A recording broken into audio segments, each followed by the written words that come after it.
Welcome to our panel this evening with a very distinguished group of national correspondents that are covering the Obama campaign. We just came from actually a very interesting dinner together, and I think you're in for a real treat. We're going to be talking tonight about what the heck is happening. Who's going to win this election? Very close election. A sitting president is being challenged and could be brought down. That's really unusual. Incumbent presidents don't usually have such a difficult time. So what's happening? Is Pennsylvania a battleground state? We all live in Pennsylvania. We go to school in Pennsylvania. We don't know if Pennsylvania is a battleground state. Is Pennsylvania going to go blue? Mr. Romney going to take Pennsylvania? What's happening with the gender gap? What's happening with Hispanics? What the heck is going on in Virginia?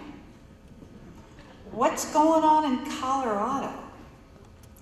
Well, we are delighted today to have probably the 4 people in the world that know more about this than anyone else. How lucky are we? And I'm going to begin by introducing Carl Cannon. Carl Cannon comes to us from RealClearPolitics. He's the Washington editor. We've been lucky enough to have Carl working here at Gettysburg College for the semester, team teaching with me in a program with my presidency class, and that's been a joy for everybody in the presidency class to have such an expert. So, Carl, thank you. And it is Carl that put together this very distinguished panel. To his right is Howard Fineman. I'm sure all of you have seen Howard Fineman very, very often on TV. He is a regular commentator for MSNBC. He's on the Chris Matthews Show, on Hardball, many other programs, and is also a regular contributor to the Huffington Post. He has written a really wonderful best-selling book, The 13 American Arguments. I hope all of you will immediately run out and get a copy of it because it really is terrific. Available on Amazon.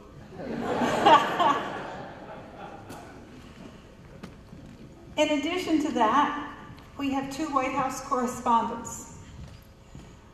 Lynn Sweet from the Chicago Sun-Times, Christy Parsons from the Chicago Tribune. Both Christy and Lynn have covered President Obama, Senator Obama, candidate Obama for many, many years. And I think, Christy, you've known him the longest, as I understand it. Covered him from the State House? Yes.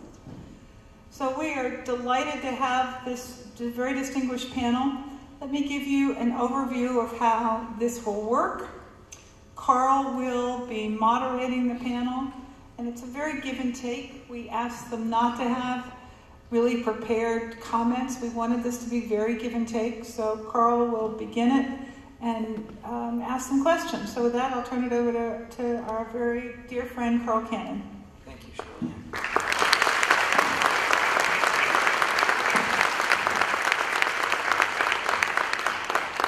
Let me start with just a housekeeping thing. Can everyone hear me? Sometimes mumble, so if you can. If you're in the back and you can hear me, please raise your hand. All right. Thank you. We're going to start.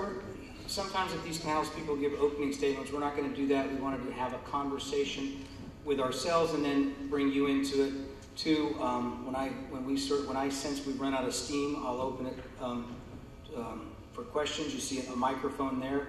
I notice there's people from the community here. We're not students. You're welcome to ask questions too. If you see a student standing behind you, though, maybe let that student get in front of you. Just a little affirmative action in that way. And the other rule it's not a rule, but it's a request. When you get to that mic, please don't give a speech. Ask a question.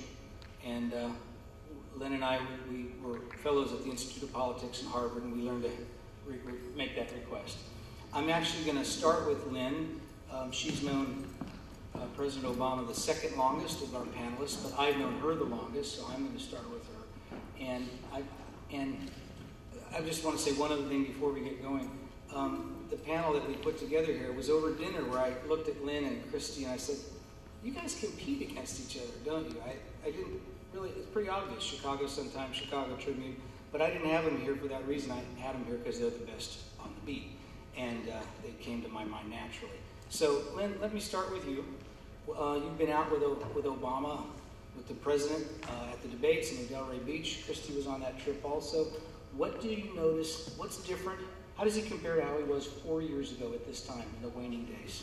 Well, first of all, thank you for having me at Gettysburg. It's a pleasure to be here. I love being on campus. And here's the big difference. This time in 2008, there was a definite feeling that Obama was going to win. You had the momentum. You had crowds that were growing at every stop. Senator John McCain just didn't have any of the pulse signs, either in polling or in crowds or in messaging.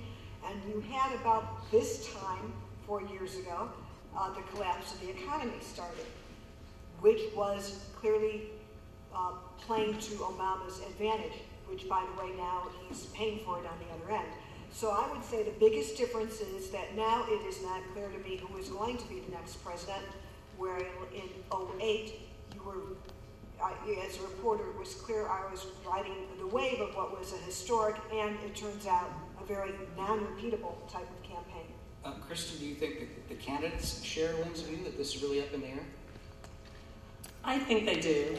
I think the campaigns are in a dead heat. I think you all look at polls every day, and if you feel like you've got whiplash, you're not the only ones who do. Every poll seems to say something new about the state of the race. If you look at the consensus of the polls, and if you look at the averages, it's clear that they're really dead tight. In fact, I think the RealClearPolitics average now has them tied at 47%. They're in a dead heat. It's really a tough race, and it's coming down. It's just going to come down to a few, as you know, key states, and a few key voters within those key states that everyone's trying to get to right now and identify who in the heck are these undecided voters who still don't know which candidate they like. Are they undecided about the candidates, or are they just undecided if they feel like going to vote on election day?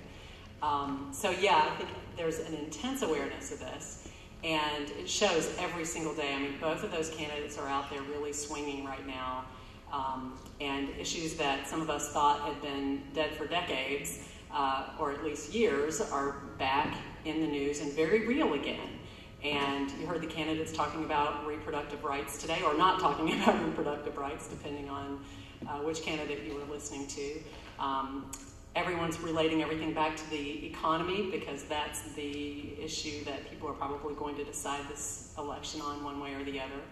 And so, yeah, to answer your question, I think it's very tight, and I think that the candidates are intensely aware of it every day, and so are we, those of us who are on the bus with them. I'm going to ask Howard to comment, to amplify on what you said.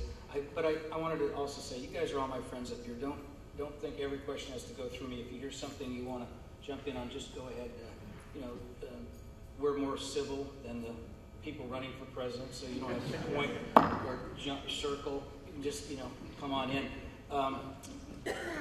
But Howard, you wrote a piece yesterday in the Huffington Post. It was so we put it on our site, RealClearPolitics. We both do our original reporting, which I'm in charge of, but we also aggregate. And Howard had a piece that went into so much detail what Christy was talking about. We put it on our site, and you said that there's really 10 states, Howard, that the battle's being fought in. Could you go through those states and maybe what has to happen in them? Well, I'm not going to do them all right now, but the point of the states starting from the west are Nevada, Colorado, Iowa, Michigan, Wisconsin, Ohio, New Hampshire, Virginia, not North Carolina anymore, and Florida. I think that's all of them. I might have skipped one. Did I skip one? Possibly.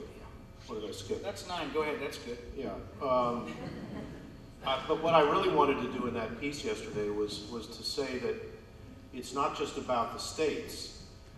It's about the types of voters, particular types of voters in those states. Because now you have to slice it pretty fine, and the campaigns technologically and strategically have long since figured out how to do that kind of thing, and they appeal to people through media, including social media and the internet, that are designed to target some of those people. For example, the Obama campaign is making a big deal out of the comments of a Republican candidate in Indiana, Richard Murdoch, who said the other day that if a woman got pregnant because of a rape, she was not entitled by law to have an abortion because God willed her to have that child, even under circumstances of rape. Well, that's a very heartfelt religious sentiment on his part, but it's controversial to say the least. And the Obama campaign's making a big deal of it, not only because of the female vote all around the country, but in a few particular states, as I see it. And those states include Colorado, New Hampshire, and Virginia. And those are states that in particular have women who I call libertarians, libertarian women. What I mean by that is they're attracted to the low tax, low regulation platform of Mitt Romney that's designed to be in the name of small business and entrepreneurship. That's the libertarian economic side of their thinking. But they're also libertarians in terms of their fierce belief in their right to control their own body and their own decisions about how to live their lives. So, according to the Obama campaign, there are a lot of women like that in Colorado. Makes sense, Colorado, libertarian kind of place. New Hampshire, same thing. And in Virginia, particularly in northern Virginia, in the fast-growing suburbs of Washington, D.C. So that's an example of a way to overlay geography and demography that the campaigns are doing. You've got to do the geography because of the Electoral College, obviously. So these voters matter less in other states that aren't contested. That's one example. Another example, it's cutting it even finer. Veterans in Virginia, Navy veterans and other kinds of veterans.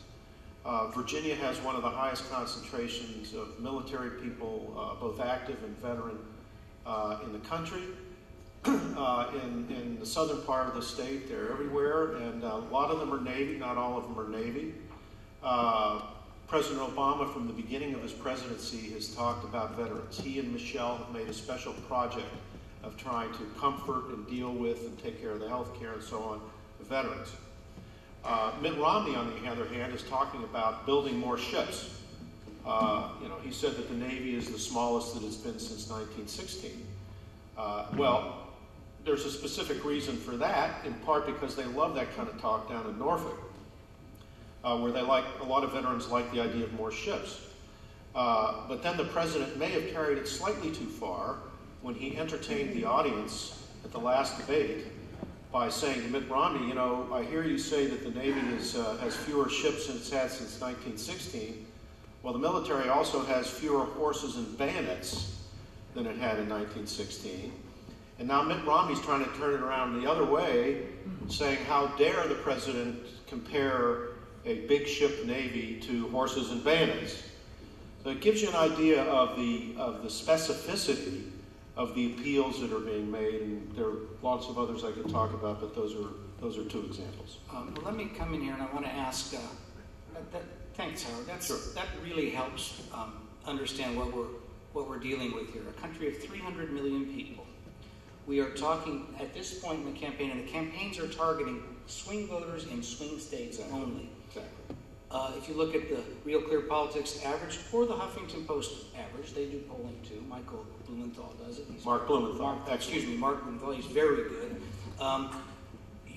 You've got a small segment. You've got about 3% of the electorate in these states is undecided. Now, who are these people? Stephen Colbert says they're the people who don't know what they're going to order till they get to the drive-thru window at McDonald's. Some of them are like that. Some of them are the most discerning voters in the world. They watch C-SPAN and they think neither party really speaks to them. But the point is they're very small.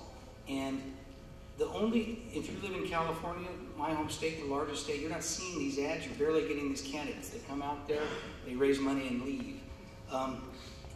The only vote, at this point, we've got about 1 million, in the states Howard named, the undecided vote is about 1 million people in this country.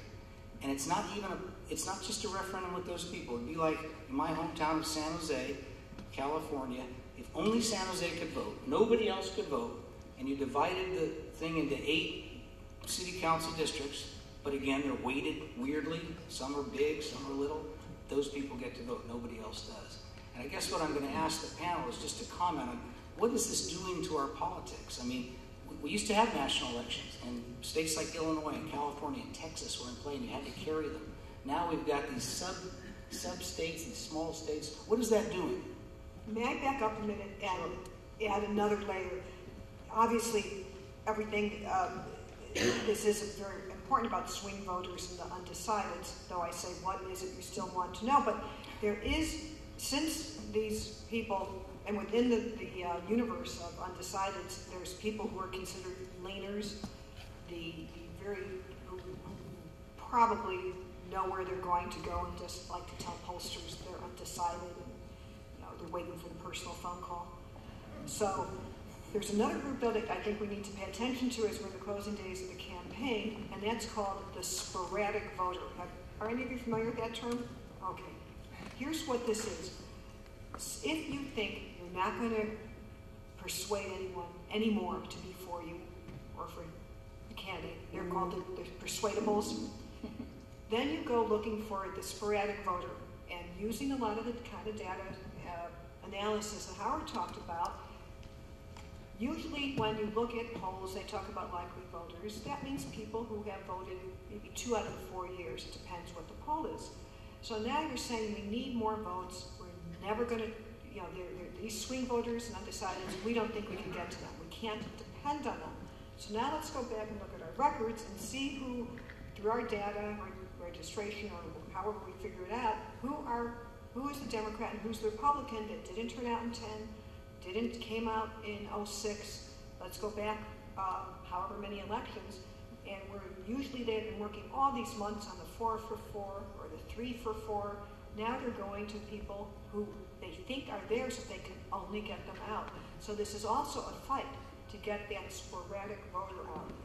So when you see the early vote effort that both campaigns are putting in, an enormous effort, Barack Obama voted in Chicago today, went to a South Side polling place to vote in person. Part of it is to free up the resources to lock in the base vote and to go hunt for the sporadics because the persuadables may be out of reach. I want to make the point, the other panelists might disagree with me about this, but increasingly this election looks to a lot of people like it's just about turning out the Republican or the Democratic base. Some people don't even believe that there are undecided voters, that that's just a myth and that really persuading them or pursuing them is not worthwhile.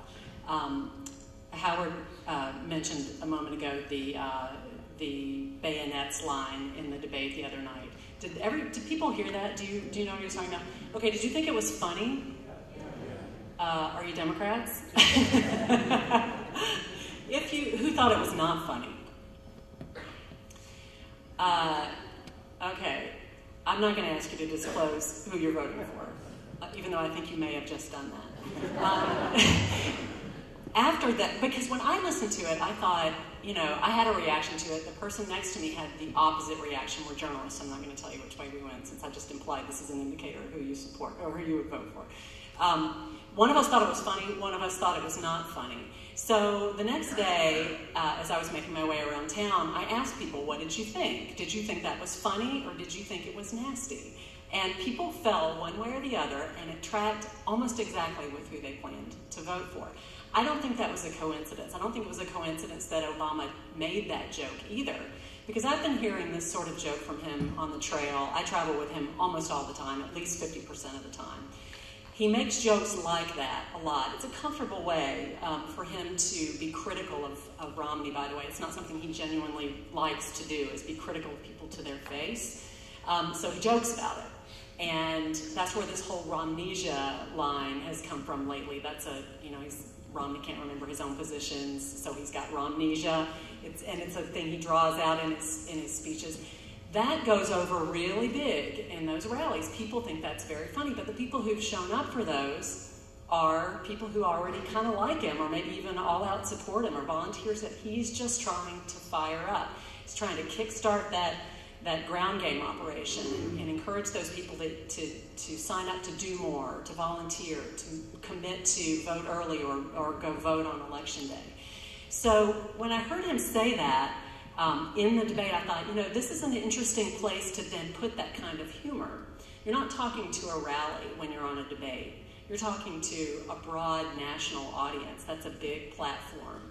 And it's risky to make a joke like that for a broad audience, especially when it's kind of cutting, like that some of you thought was sort of cutting. And I think that was evidence that they're looking at it the same way. They don't admit it. No one talks about it in these crass terms.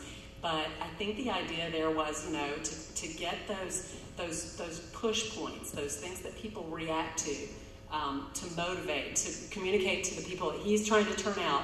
I'm in this game, I'm swinging, I'm the one you want, I'm tough, and I want you to go and vote for me. So I think that was more evidence that this has turned into, we're going into that base turnout phase of Carl, can I talk about the question you raised about, is this any way to run an election where you've got a couple million people or a few million people in 10 states and all the rest of the states are being ignored?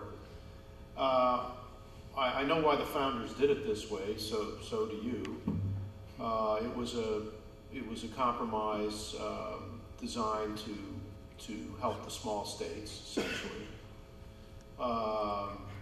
and to pay homage to and to, in fact, enshrine the idea of federalism and the idea that the states, as well as the people, form the more perfect union. And if you know American history, you know how important that was to the founders and in many ways how important it still is. I think it's getting kind of distorted. But maybe it's just that on things related to the Constitution, I'm conservative in that I don't want to change it unless there's a compelling need to do so. I don't want a national federal voter registry. As chaotic as the states are, I'd rather leave it in the hands of the states. And the reason is that the possibilities for national corruption as opposed to local are even more dangerous in my view. That's number one. Number two, if we went to a straight popular vote campaign, I think more places would be ignored. I think you'd have all the campaigns taking place in the top 15 or 20 media markets in the country. And all of rural America, all of ex-urban America would essentially be ignored. I know that we are now predominantly an urban society, and indeed the whole world, the United States has been so for a long time. The whole world is now predominantly an urban globe. But maybe it's just a nostalgia on my part, but I do believe in the Jeffersonian ideal, however hypocritical he personally was. And so as weird as this is, we can only hope that the roster of states in play will change over time, as indeed they have. The other thing I would say is the bigger problem, in a way, is gerrymandering, is that the way the districts are drawn, and this is amplified in the states as well, to make sure that most of these races, House races, are not competitive whatsoever. I think that's the bigger problem in our society, and that is violative of the constitutional edict about and the constitutional interpretation about compact and contiguous districts. Because the way things are now, That's one of the main reasons why our system is as dysfunctional as it is, and I wouldn't put the Electoral College at the top. I really wouldn't. Well, let me ask. Thanks, Howard. I think that's. I agree with you. I remember when the big states were in play, and it was a little more. You had to talk about bigger issues. You mentioned federalism, and that's one of a dear issue in my heart. I can't mention it in newsrooms around my regular friends, but we're on a college campus, so I can use a word that you normally hear in political science departments, surely. Federalism means the way Howard used it in the traditional ways, the power between the states and Washington, but used in its vernacular among, outside of college campus, we've come to think of it as an argument about the size of government. How much government do we want? How much are we willing to pay for? How much control should government have in your lives? Which party do we trust to sort it out? That's the conversation I think the American people wanted to have at the beginning of this year. This was an election about something important. It was sometimes talked about in terms of the Tea Party frame, but Obamacare or the stimulus, but whatever you want to talk about, it's an important issue. And you had two political parties that evolved to a place where they view it differently and two nominees that view it differently.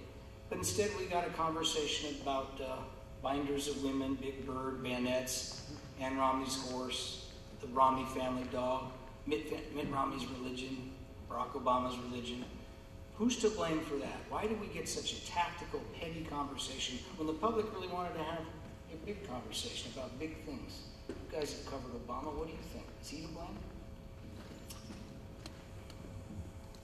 Aren't we talking about those things, though? I mean, people are talking about the economy, and that's an issue that you can't get away from on the campaign trail. It's what the candidates talk about, it's what we talk about, and that's a conversation about priorities. Even in these micro slices that Howard's talking about, people are having to make a choice. One of the students, Allie and I were talking over dinner about the fact that many women right now are having to weigh their pocketbook concerns against their personal feelings about their reproductive rights. They have to choose. They like one candidate on one thing, they like the other candidate on the other. And for them, it's a choice between those two things. And I think, to me, that's very personal because we're talking about the budgeting, you're talking about your personal budget, your family, and then you're also talking about your healthcare choices. It doesn't get any more personal and relevant than that. And it seems to me that this is the exact argument why you do want those conversations taking place in those precincts of the country where people still, among their neighbors, disagree, but still coexist and have different points of views on these issues and weigh them out with each other. Well, I love your optimism, but the example you used before, the bayonet, Bill Clinton wouldn't have just dismissed Romney's point about wanting a larger Navy with a nasty quit. Ronald Reagan would have done it. He would have explained. This guy, because he's talking about base, he doesn't even bother to explain. You mean Barack Obama? He didn't mean Bill Clinton. You meant no. Clinton would have explained. Oh, Clinton would have explained. He doesn't even bother to explain why he thinks the Navy should. He actually did, though. I think that the bayonet, and I think you're right. That was as I said, I do believe that was an appeal to the base. But the bayonet comment was a comment about the readiness of the military, right? And it went directly into a conversation about the defense budget, the pending budget cuts, and whether our current military needs to look like it did, or whether we want to judge it by the metrics of past decades, or whether now we're talking about. His point about the bayonets was we have fewer bayonets. In fact, we don't have fewer bayonets, in case you saw the fact checks on that. The Army and the Marines both use bayonets now, and there are more than there were. Soldiers in 1960. Right, thank you. But the point wasn't that. It wasn't that whether we have more ships now or not isn't the question. The question is, do we need more ships? Do we have different kinds of ships? How does our military need to evolve to adapt to the current environment? And so I think, even though I think it did transition into a conversation about economic priorities. If I may respectfully disagree, Carl, respectfully. I think there's a whole tub of very meaty, substantive issues under discussion. This campaign has a lot going on. All issues are not equal, like in life. We have mega issues, deficit debate, the whole trillion this, trillion that. You have the healthcare, you have the gaps that the candidates have done, you have binders of women, which, so you have a lot going on, but I do think if what you're looking for is a very important subject of discussion about some of the big choices and some of the big issues facing the nation, my gosh, you're getting them. What is very hard to do for any candidate is to get a thought across in a simple way. It is a very hard thing to do. Now, what Obama tried to do with horses and bayonet is say, in a colorful way, we don't measure the military in the way that we used to. Now, he might have used a more horrifying example. If we were counting bombs, everybody, would we count the atom bomb equal with 8 missiles on a battleship? Of course not. That might have been a way of vividly saying you have to figure the strike force. But then he would be, there's also a rule in politics that when you're explaining, you're losing. You have to figure that out too in a debate.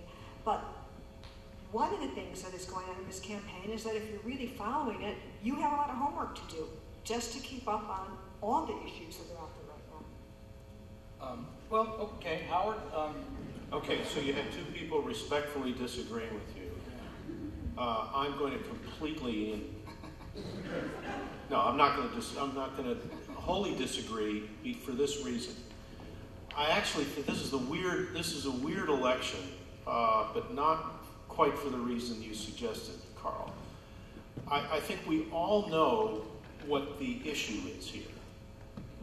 This is an election where we all know what the end game is before the election takes place. The end game is either going to be in the lame duck session of Congress or the first few months of the next Congress, in which we're going to have to come to terms with some kind of grand deal on taxes and spending. In many ways, it's kind of almost an actuarial election, where we're dealing with generational change, we're dealing with generational trends in spending and healthcare and death and so forth.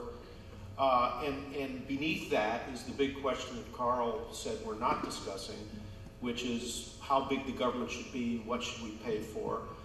I think we are sort of groping around the edges of it, and both Mitt Romney and Barack Obama have talked about it within the context of taxes, who's for what kind of tax structure, in terms of what to do about health care, Medicare versus changing Medicare, changing Medicaid, what about Obamacare and so forth.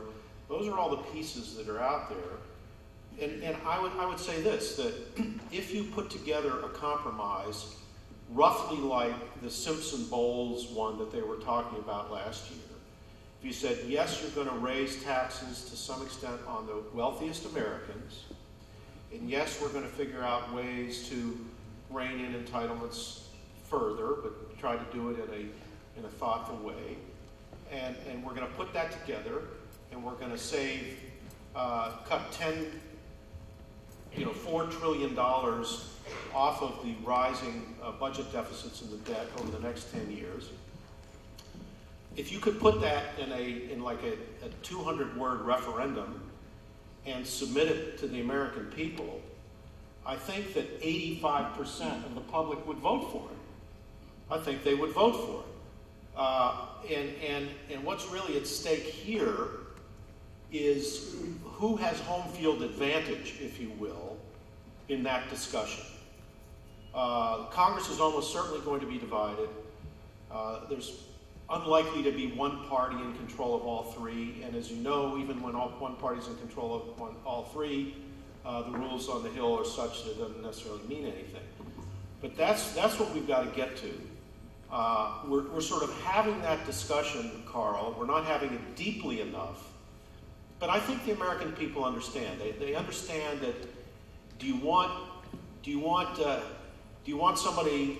Do you want Barack Obama or Mitt Romney to be the key player, not the only player, but the sort of the key player and the one who sort of gets the ball rolling in this process that everybody knows has to happen?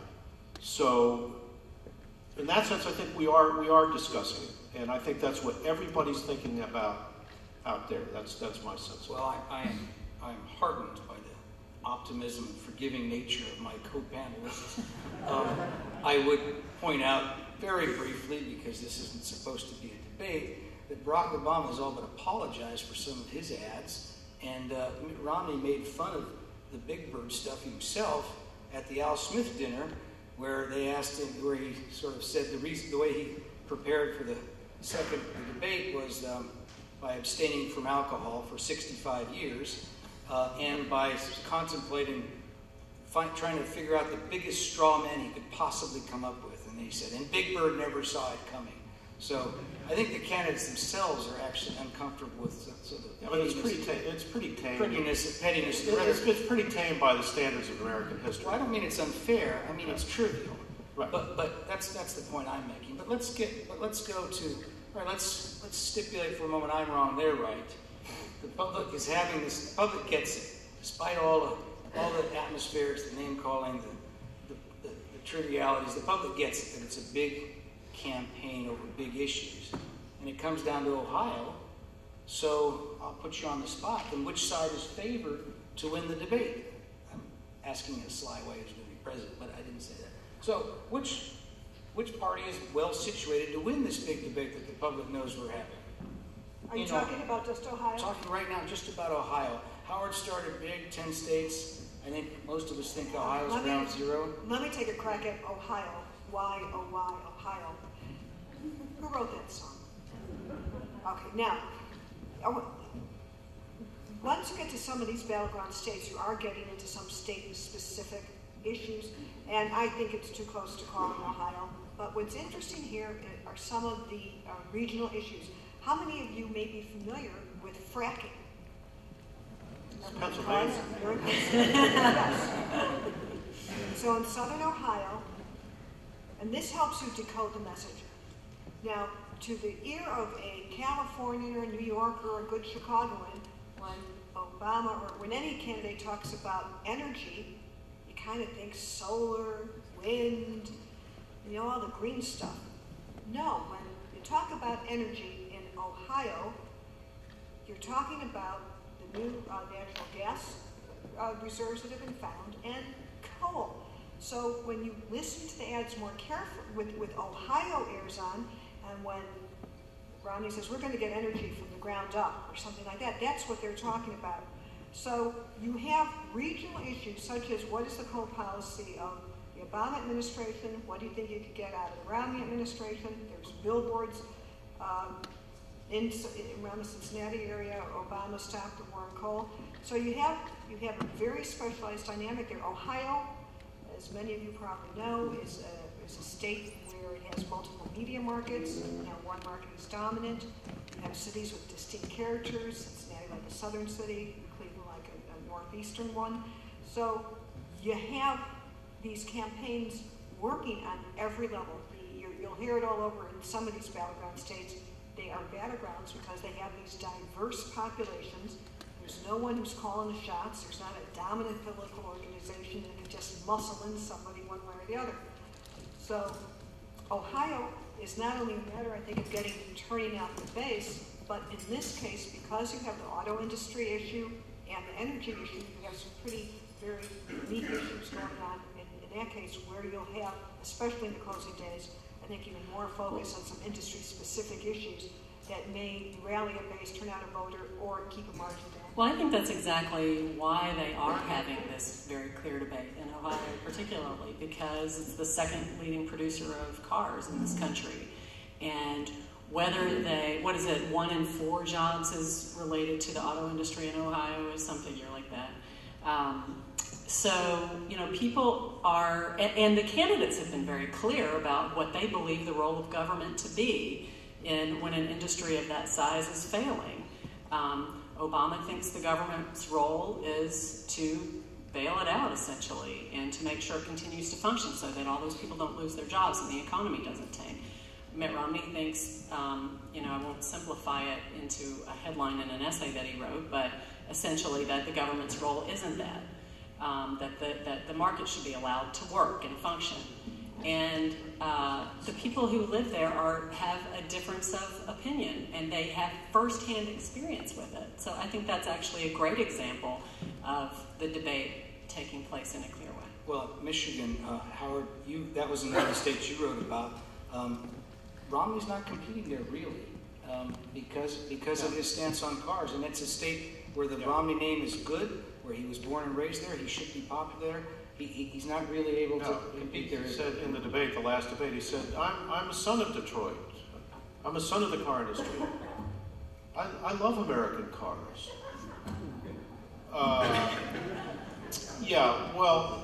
The thing is that the president's argument about the efficacy of government help in specific industries doesn't work in many examples. The solar industry is a disaster. The federal government put tons of money into solar because Barack Obama loves the idea of putting solar panels on everybody's roofs, and it's also great. There'll be green jobs, and people in the urban areas will all have jobs putting up solar panels. So he directed all of this money. He force-fed all of this money into solar and wind. And of course, they got in trouble for it because they were distributing money like crazy in some weird deals. You've heard about Solyndra. There are plenty of others. It was a mess. The Energy Department's a mess. The president's lucky that people weren't indicted. Seriously. That was all with good intent in terms of the industry, but that was a classic case of force-feeding something against the rules of economics and ignoring China. Because what happened was that while we were pouring all this money into what we thought was cutting-edge technology in the United States, working with the national labs in Colorado and Oak Ridge, getting all these startup people, getting all this VC money involved and so on, the Chinese were taking older technology for solar, especially flexible solar panels, and using their incredible industrial might to drop the price to the point where it was much, much cheaper to use the older, less efficient solar panel technology than the fancy new stuff that Barack Obama was paying all this money for. So that goes to Mitt Romney's argument. And also the banks, you can argue about saving the banks because the banks still haven't been lending money. There are lots of places where Obama's idea of picking winners and losers and government intervention in the marketplace did not work. The one place where it did work was in the auto industry. And it worked big time. And yes, they may have given too much money to the unions, and you can argue about this and that. But the fact is, everybody in the Midwest knows what would have happened if we as a country had allowed GM and Chrysler to go under. The tentacles of the supply chains would have shriveled. Potentially millions of people could have lost their jobs. And that one headline, which by the way, Mitt Romney didn't write, the New York Times op-ed people wrote it, and it said, let Detroit go bankrupt. But it did capture what Romney was saying. Romney was saying, let them go bankrupt through bankruptcy court, and we'll have some federal guarantees on the other end for warranties for cars and some other sort of minor kind of stuff. But without direct federal money from the bank, and without direct federal money to save them, they would have gone under. And so the argument about the free market versus the government in Ohio and Michigan boils down to people keeping their jobs at the companies they've known about for generations that are symbols of pride of American culture. There's nothing more central to the American psyche, at least the male American psyche, than the car. And so it has that additional freight, so to speak, attached to it. So, and that's what's, if Obama wins Ohio, that's the reason why. And by the way, no Republican has, I'm sure you know, no Republican has ever won the White House, starting with Abe Lincoln, without winning Ohio. So that's the story. Thank you, Howard. That's right. I agree with that. I would like to, Shirley Ann, when she introduced us, mentioned Latino vote. We've talked about the women's vote a bit. I'm going to make an observation and then ask my friends up here to comment on it. And then I thought if you are inclined, I'd open up to questions and we'll take your questions. And for those of you in the class that I'm co-teaching with Shirley Ann, you know if nobody gets up there, I will call on people. That means you in the front row. So the one thing I want to say about Latinos is the following. I don't take sides in elections. I'm old school in that way, but I did write a column when Mitt Romney, earlier this year when Mitt Romney was trying to choose a vice president, and I pointed out the advantages, the potential advantages of picking a Latino running mate, and it was a very subtle column, so subtle that the last words in it were "Viva Rubio." So, but he didn't pick Marco Rubio; he picked Paul Ryan. And I guess I'd like to ask the question this way, because I'll throw this out: if the Latino vote in this country becomes like the African American vote, which is to say a monolithic block, 90 to 95% for the Democrats, I submit to you the Republican Party goes away. But I guess I would ask, and that's not going to happen in 1 year, but I'm going to ask the panel a couple of questions. Where do they see the Latino vote going this time? Is it going to be like last time? Any way you want to answer this? Do they think Mitt Romney should have picked a Latino running mate? And if those two questions get taken, do you think we'll ever see a major political party nominate two white males again in our lifetime? So have at it. Any of those questions that interest you, or another one that you want to engage in on? But let's talk about Latinos for a minute. Well, Romney's made a calculation that his immigration policy, that he's going to stick with the immigration policy that he's outlined heretofore, which includes he hasn't stepped away from some of his his stronger statements that Latino voters have reacted negatively to, like, for example, self-deportation is one that you hear a lot. So he made a calculation that he was going to not stake out the position that John McCain did in 2008. So if he loses by the unbelievable margin we're seeing in the polls among Latino voters, I don't think the Republican Party will go away, because the Republican Party will recalculate. And I think it will absolutely power a comprehensive immigration reform, or at least a very serious conversation about it in the next Congress. And 4 years from now, you'll see the candidates speaking in a different way, possibly taking it into greater consideration when they put together their ticket. Lynn? The Hispanic vote is not monolithic, especially in Florida, but the Republican Party has had a tougher time, no matter what the makeup of the Hispanic vote, in wooing at this election. As Christy had said, that's a very important vote, obviously, in Florida right now, of all the populations, with a very rich and diverse amount of Hispanics, Cuban, Colombian, Peruvian, Nicaraguan.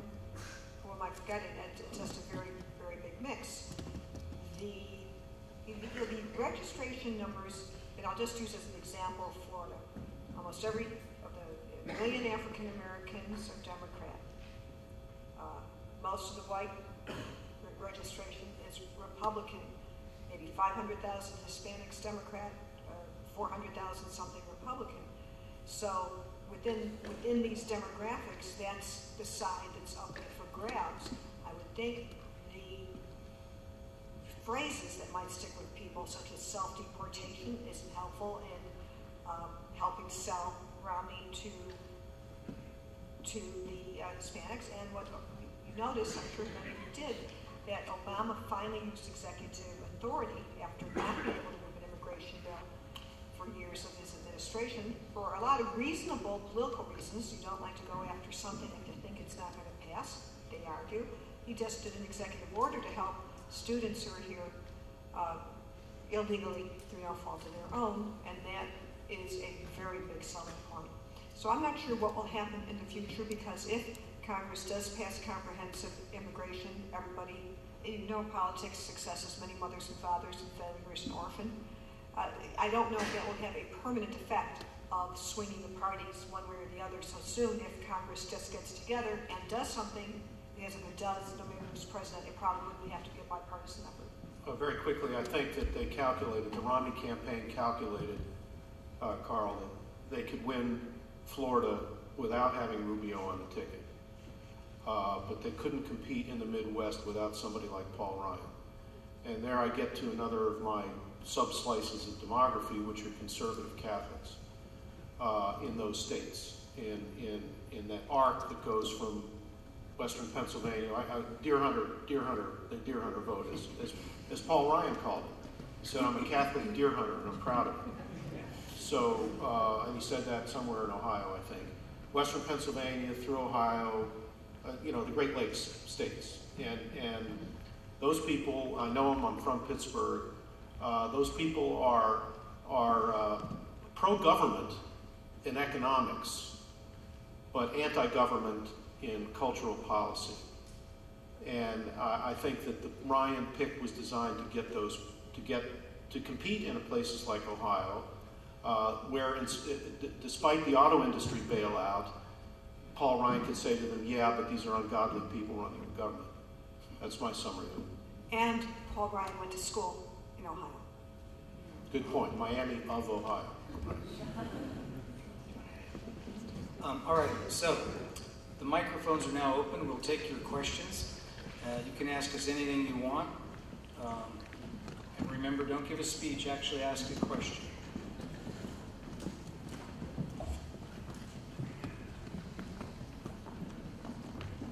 Okay. And say your name if you don't mind.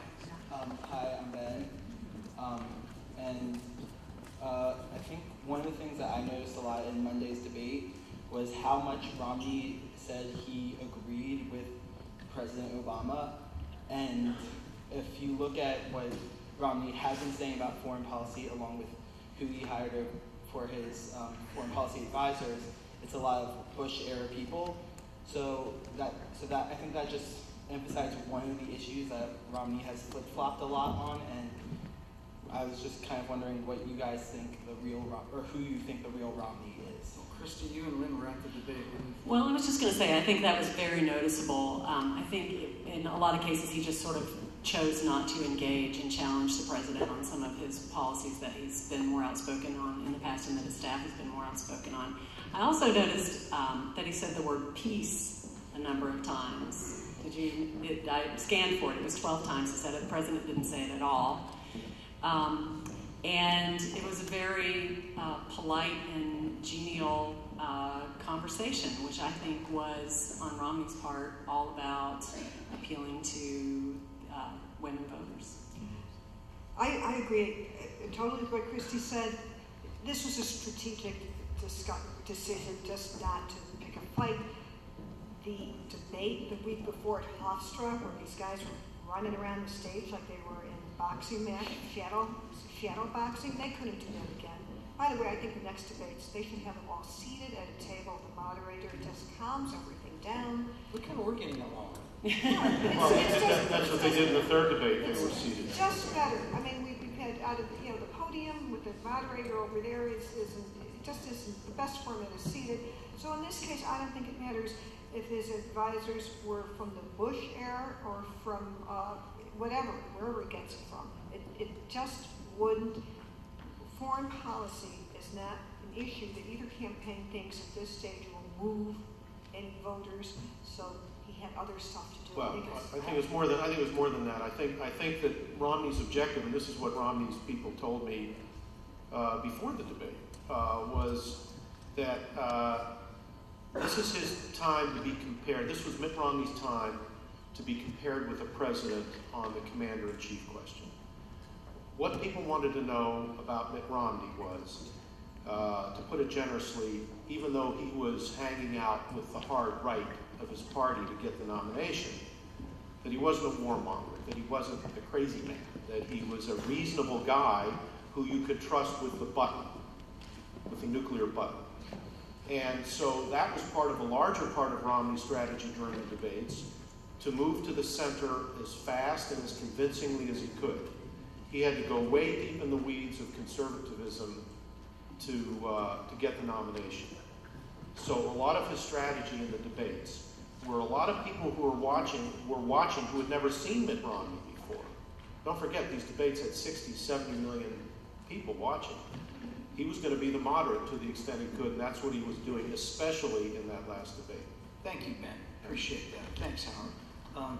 Still was striking what Christie said, though. Think about it. You had the Republican nominee using the word peace, but never mentioning the troops. And it's a little bit tactical, I guess, but also a little interesting. Yes, you, please. Thank you. My name is Josh Alley, and what I wanted to ask is, in the wake of the Citizens United and Speech Now decisions, what have you seen on the trail with the rise of super PACs and a whole lot of money being thrown around in this race, and where do you think it's going after this election cycle? Thank you. I'd like to hear what Howard says about that. Oh, okay. Well, everybody wrote how the super PACs were going to control and destroy the electoral process. I'm not sure they have, exactly. As to where all the money's going, it's going to television stations. You like that, Howard? I like that. And cable. Well, I like that even more. And there's such a flood of money that it's going to websites, so you like that, Carl, and so do I. The Huffington Post is basically we've got tons of political ads. I think RealClear does too, doesn't it? Do you guys have political ads? It's church. We're pure. Yeah. We have tons of political ads. So that's one practical part of what's happening. But I actually think that these super PACs are going to have more influence. They'll have less influence on the presidential race, which after all already was spending $2 or $3 billion in the last cycle, okay? So even if Sheldon Adelson spends $1 billion of his own money, which he could do, he's only increasing at 25%.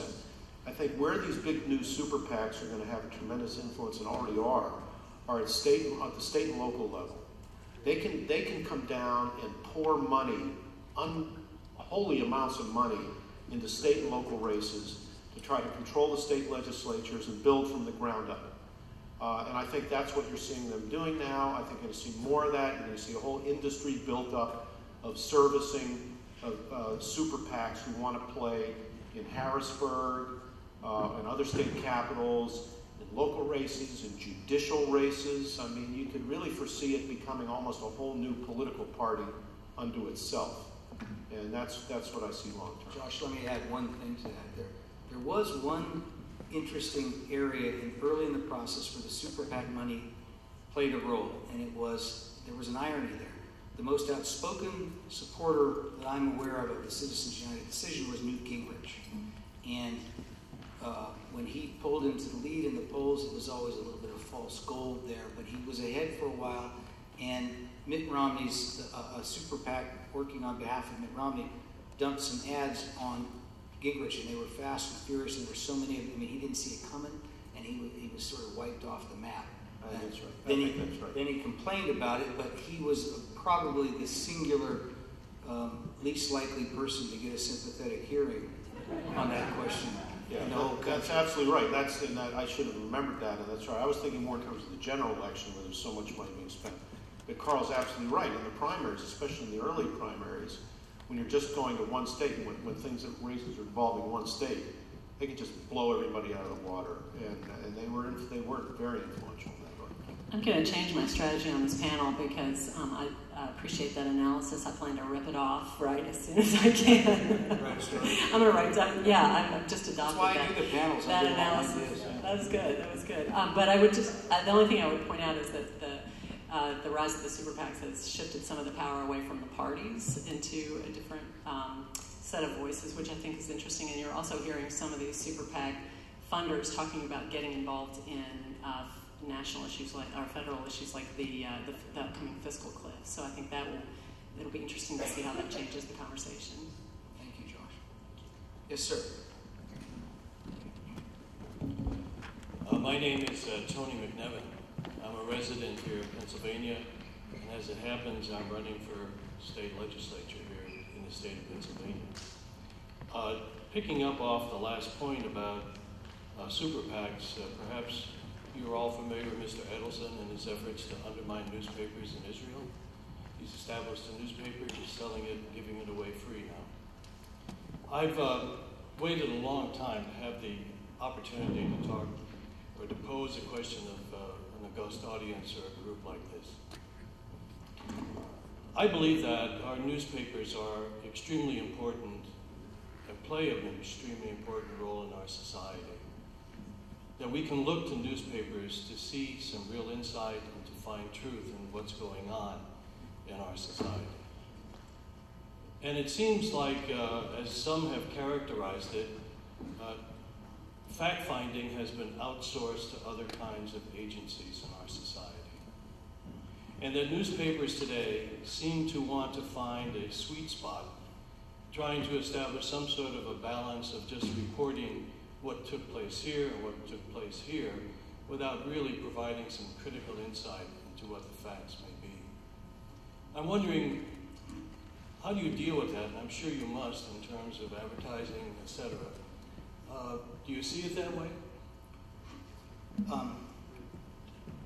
Well, I don't. I think that the fact-checking process at the Washington Post, there's a guy named Glenn Kessler there who's very honest, I think fair-minded, nonpartisan. He does a good job. There's an outfit called PolitiFact. Is that the one at the Annenberg School? No, that's Or is that the one at that's factcheck.org. factcheck.org, and then the PolitiFact, I guess, is down at St. Pete. St. Pete. Yeah, so there are at least 3, and they're all run by newspapers.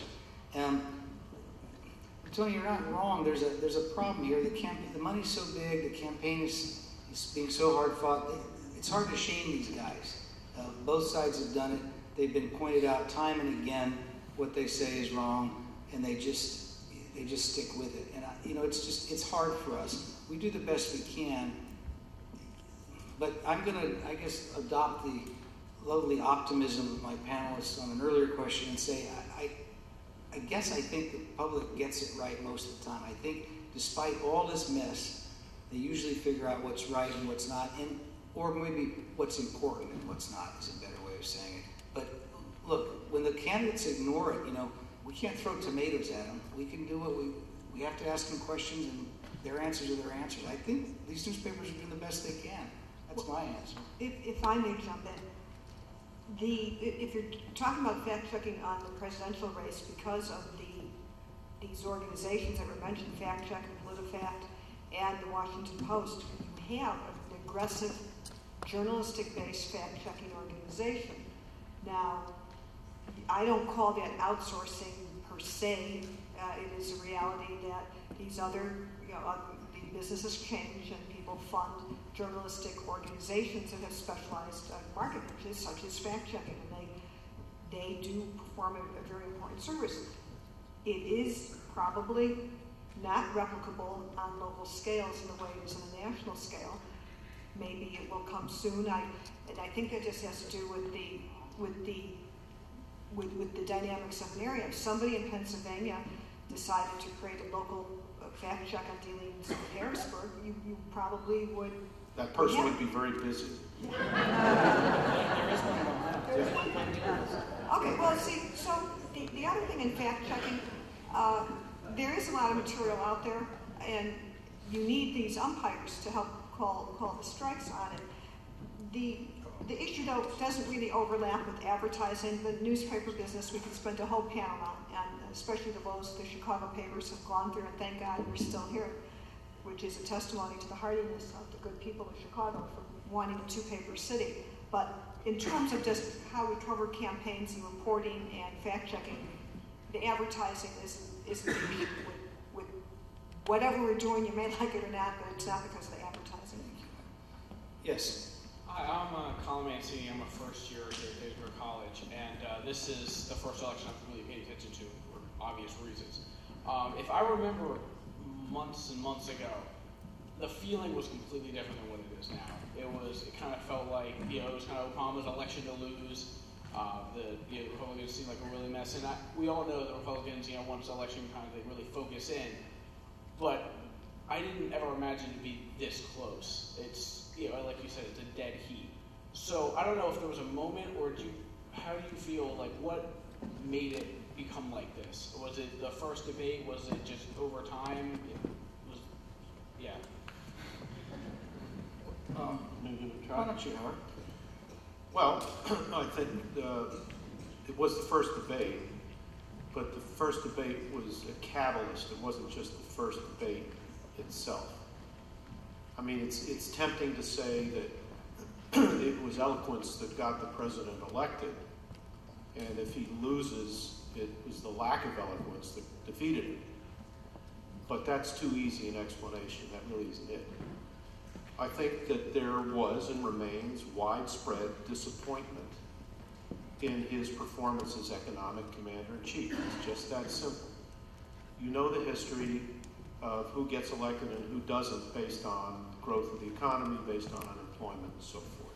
And the economy's picked up some steam. And there's no doubt that he saved us, I think, from going off the end of a cliff. And I think, actually, that he did some of his best work as an economic leader before he was sworn in. You're too young to remember, but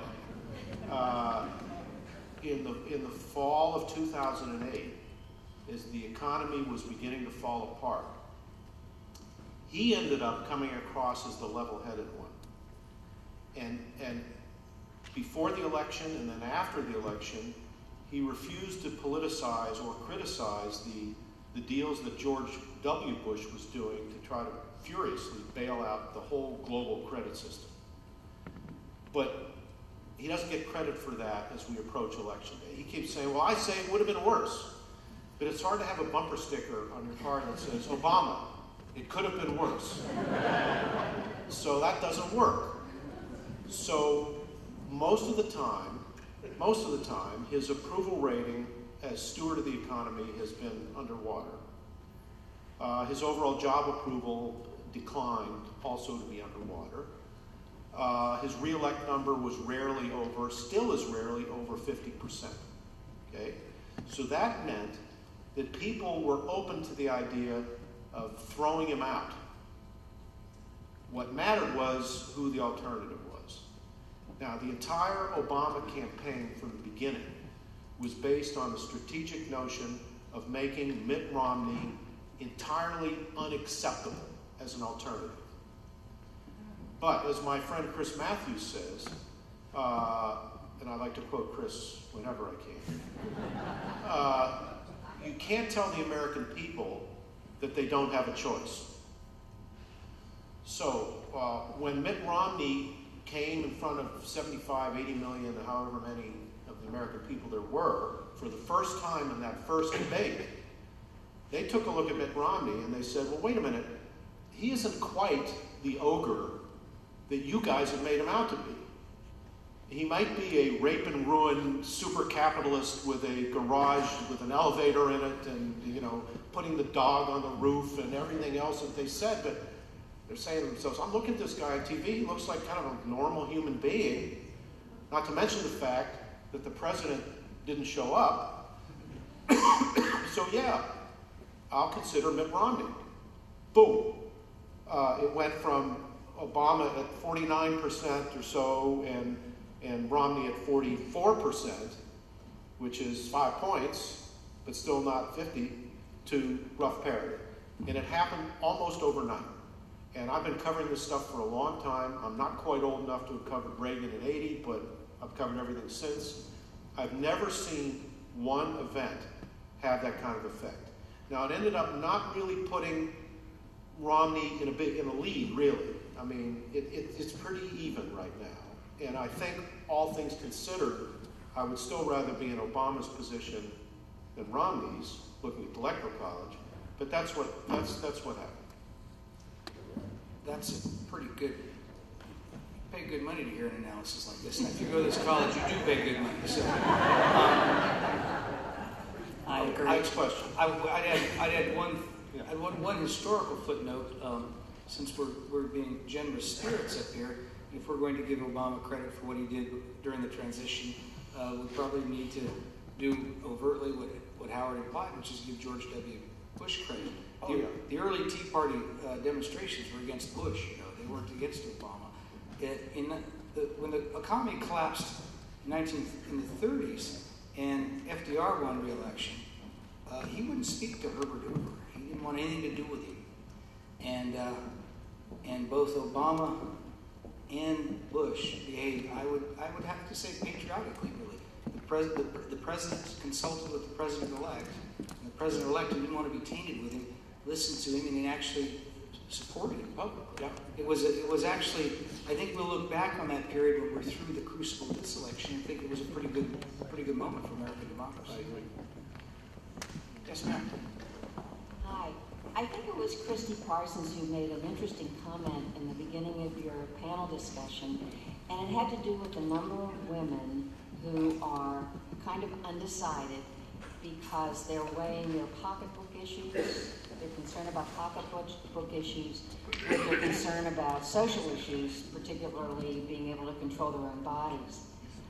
I'm curious about that, and I'd like to hear the panel's opinion a little bit more, because I'm wondering why the pocketbook issues would be such an issue for them when David Stockman, who was a big pioneer of trickle-down economics, recently came out and debunked that whole concept and said it didn't work. And really, the way to grow the economy in the fastest way is to do it by supporting the middle class. And I'm just wondering, I'd like to hear your comments about that. Thank you. That's a great question. I think that people make their decisions about the economy, not really about theories. I mean, some people do. Maybe many of the people in this room, academics, tend to do that. But I think it's probably the case, and I'm just spitballing here, that regular people don't do that. They think, maybe they don't know exactly where the unemployment rate stands right now, but they know if they have a job or their family members have a job, and they know how they're experiencing the economy. And when someone comes along and says, hey, I've been very successful in business, and here is my view of what's wrong with the economy, that may carry some weight for someone who's been suffering for 4 years and kind of feels like, hey, what can it hurt to try something else? I think that's probably the most important thing that's going on in the country right now, is people are weighing those things. I have a sense that when it comes to the economy, to underscore and to add to what Kirsty said, for a lot of people it's just personal. You don't need an expert to tell you if you're worried about your job, if you've had a layoff, if you had to take unpaid leave. You don't need an expert to tell you if you can't sell your house, if you want to buy a house and can't get a mortgage even though you're credit worthy, or you have a nephew or a son or daughter who can't get a job. You don't need an expert to tell you this. But the economic stuff may change. It may have to do with who we have as a president, or it may not. So then, when you lay at it, the women's issues, Leslie Gore, some of younger people may not know who she is. It's my party, and I'll cry if I want to. She also did. Oh, not Al Gore's sister. Leslie Gore did a song in 1964 called "You Don't Own Me," and she recently allowed it to be released. I have it on my blog with a lot of young women and some older women singing it. She says, I didn't think we'd have to fight these battles again.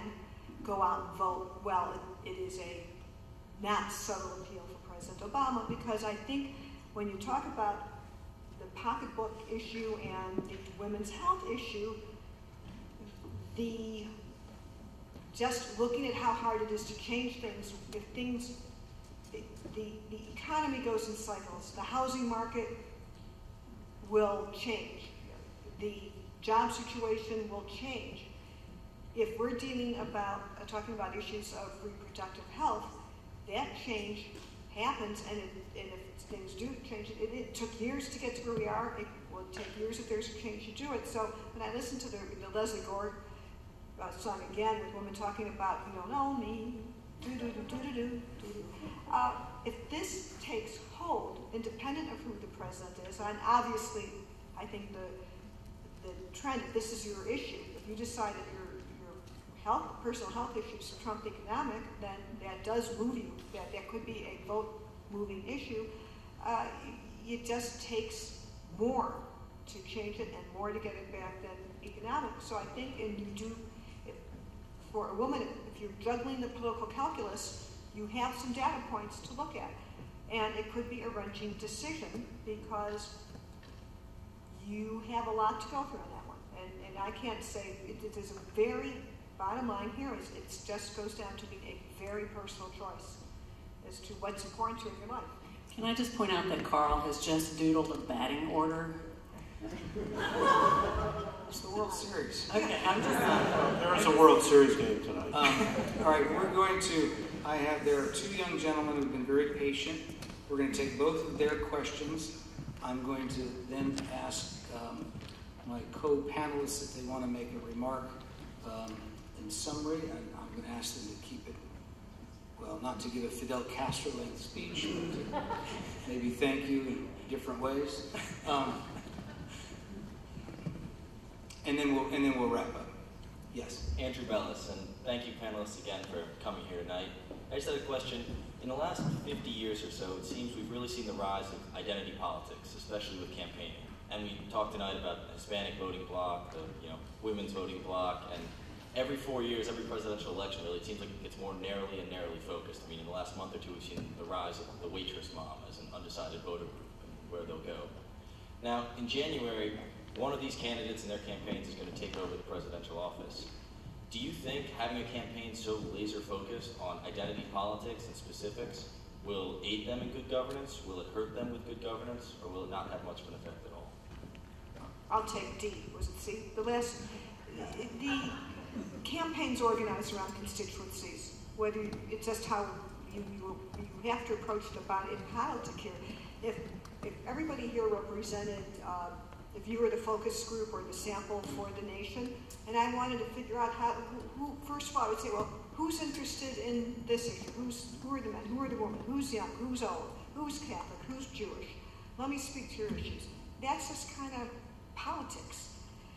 Good government has a lot to do with being driven by the forces of the people. The politicians are driven by the forces of the people who elected them. But I don't think, of all the problems we have with politics, the fact that people do constituency outreach to get elected, to me, does seem like the least problem that we have. And whoever is the next president, for all the promises they're making, Barack Obama campaigned in his primary against Hillary Clinton saying, I am not for a mandate in health insurance. And oh my God, the reporters in the primary made such a big deal about it. Oh my God, he's for the mandate. He's not. The world's going to come to an end. And he ended up for it because you need a partnership. These men are running for president, not king. Half the stuff they're saying are just their broad proposals anyway. This budget stuff all gets redone in Congress.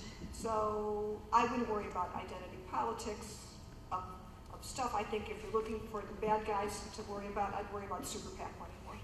Andrew, I have a slightly different view of that.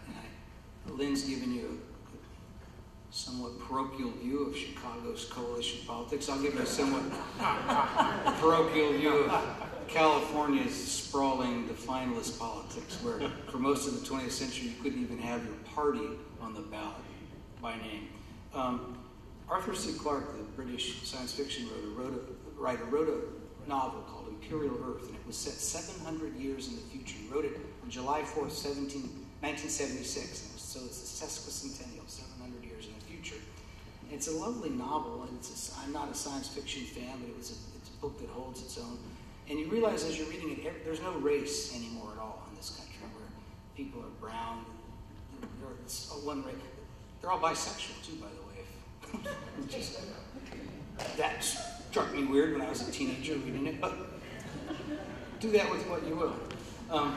But the point is that we got to get beyond this, in my view. And I think our hope for getting beyond it is people your age. And I don't have to tell you, I mean, that was one of Barack Obama's great appeals. He's not the first black president. He's the first African-American president. He's as white as he is black. He's really post all this bullshit that defined people my age and older. And I think that has to be the hope. And in a sense... Are you willing to say bullshit because Barack Obama said bullshit? That's the only reason. He said it to Rolling Stone, I said it to Pennsylvania Public Television. He's the president now. Okay. But in one sense, Obama ran this very aspirational campaign in 2008. He's not doing it this time. He's trying to win. He's winning the way Lynn has outlined for you and Howard and Christie.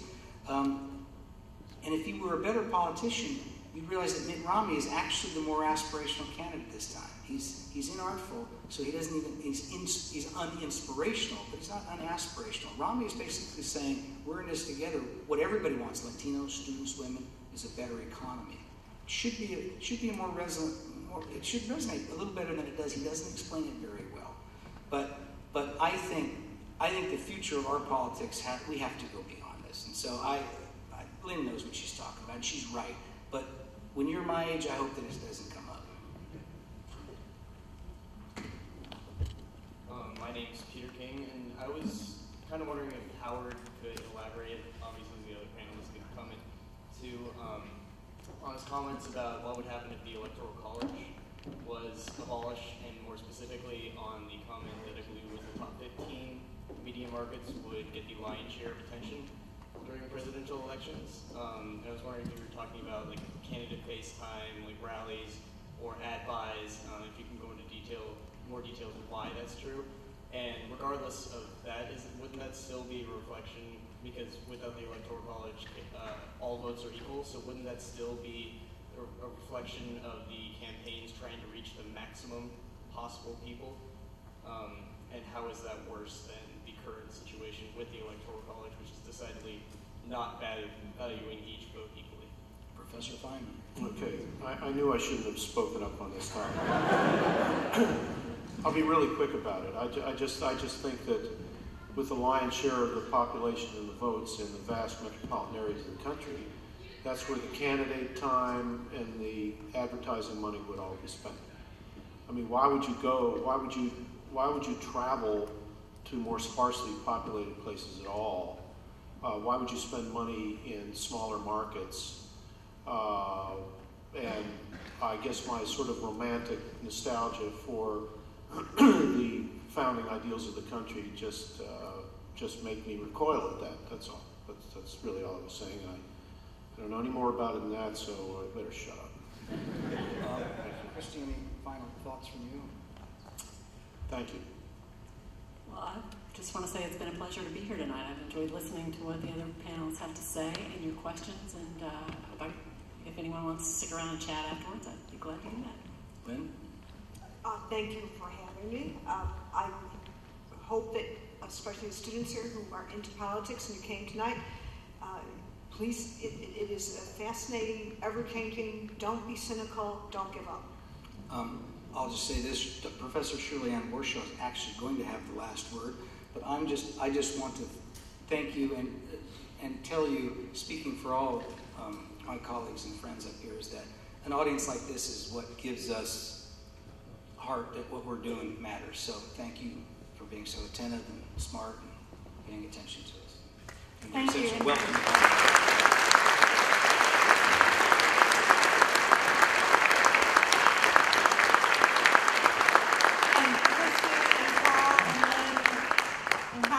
On behalf of President Riggs and Provost Zappi and the entire Gettysburg College community, we really want to thank you tremendously for your insights tonight. Thank you so much.